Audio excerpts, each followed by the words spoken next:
wanted to just recap what should be handed in at this point. If you notice on my screen right now, we have our next piece of literature. So as far as All Summer in a Day goes, it should be all done. Your Hyperdoc should be completed. Just double check, make sure all the text boxes have been filled in, that you've completed the tasks, including that Google form and your creative writing. And just please, if you could help me out, make sure that you hit turn in, but you should also only be hitting turn in if you actually did it. So we are finished with All Summer in a Day, and I hope you enjoyed that short story by Ray Bradbury. You will read another one of his short stories next school year in 8th grade. If you take a look at my screen, so this is going to be our focus for the next few weeks. It'll most likely be our last piece of literature for the school year, and it is a great poem called Casey at the Bat. It's similar to a narrative style poetry that we talked about a little earlier this year. So all that means, again, if it's a narrative poem, it's a poem that tells a story. So you're still going to have all those poetic devices, but you'll also have literary terms such as like characterization and conflict. And whether you're a baseball fan or not, although it sounds like I have quite a few baseball fans this year, it's just a fun poem. I want to just go over, again, we're using this Hyperdoc.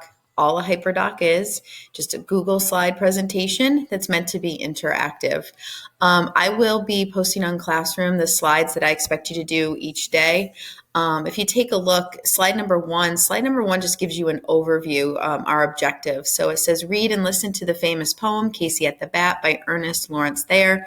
First, try to get the basic idea of what the poem's about, then review figurative language as it relates to the poem. And then finally, you just need to kind of stretch your mind, thinking critically and taking it to that next level of analysis. So those are our main objectives, or what our goals are for reading the poem. It's really, really important that you read the directions on each of the slides. Mrs. Courtiers has designed it so that if you read, you'll be able to follow along and complete the task. We also have a breakdown of the slides. So I'll be posting these assignments on which days they're due or the days that you should be working on them. There is a kind of a cool feature, and bear with me here, just give me a moment. But if you go into present mode for slide number one, Mrs. Courtiers has added a pretty cool feature. Wait for it. It will come, I promise. So feel free to take advantage of this little sidetrack in slide number one. So if you take a look, you'll notice that our first focus, our group of slides, are going to be slides 2 through 7. So I'd just like to preview those with you.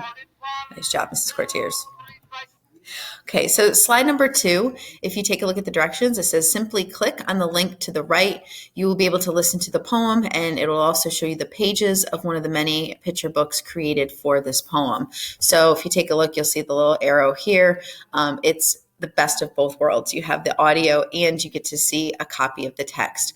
This is previewing it. All we want you to do is just listen to the story. It's that simple. I would ask, because this happened to me earlier, make sure when you're listening to the poem that you're tuned in. I actually grabbed some headphones so I could kind of tune everything else out. I put my phone away, turn the TV off. So just make sure you're free from distractions. This is a really cool way to preview our next piece of literature. So that's that simple. Then you're going to get into something that now it involves you to do a little bit of work here. So again, make sure you read the directions at the top. It says now reread the story and answer the questions to show that you have the gist of the poem. All the gist is just the basic understanding. Do you get what's going on? That's all the gist is. So what we've done here for you, we have the different lines, and then you'll have groups of lines, which are the stanzas. Just simply go through and reread the stanzas or the lines. And then over here, we've got some annotations that we need you to make. We've done this all year, boys and girls.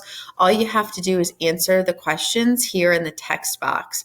In order to type, you will have to be out of present mode, obviously, but I think most of you know that by now. So the expectation for these next few slides is that you're filling in your answer or your notes. You're making those electronic annotations over in the margin. So that's the beginning of the poem. On the next slide, again, if you take a look, hopefully you remember these numbers here, just talking about the lines of the poem. But on here, it looks like we have 4 different stanzas, and they've numbered every 5th line for you. So again, expectation is over here. You're filling in what you think are his behaviors, how the crowd's feelings here are kind of changing. Right here, you're looking at character analysis. And then over here, it says who in the crowd, who is the crowd angry at in this particular stanza? And then it says, why is this ironic? Please remember that irony. It's when you expect something to go one way and it goes the exact opposite. And a lot of you have done a really nice job this year with irony. And then right here on this last slide that's very similar, it says, read to the end of this page. Do you think Casey was confident or was he cocky? Explain why you feel as you do. I think most of you know what it means to be confident. You have that bravado. You just have that energy, that vibe about you that shows that you're there and you know it. But not in that cocky, arrogant way. Somebody who's cocky, they think that they're better than everybody else. So they almost take that confidence and they kind of take it to the next level, which usually turns people off. Anyway, so those are the slides where you're doing your annotations. And then the last slide that I'd like you to focus on just for this section is just taking a look at our author. This is something that Mrs. Courtiers and I have always done. The literature certainly is important, but we also want you to know a little bit something about the actual author themselves. So if you take a look, we've got some information. There's a video. Remember, with Hyperdocs, you want to just kind of check out everything on the slide, see what's interactive. And then down here at the bottom, you've got an opinion question, but just make sure you back up your opinion with evidence and facts too. So that's our first kind of chunk of Hyperdoc slides for Casey at the Bat. The expectation is that you're completing slides 2 through 7. Slide number 1 is really just a directions slide with that cool music. And then please make sure that you're continuing to read something, whether it's some short stories, if it's an IR book.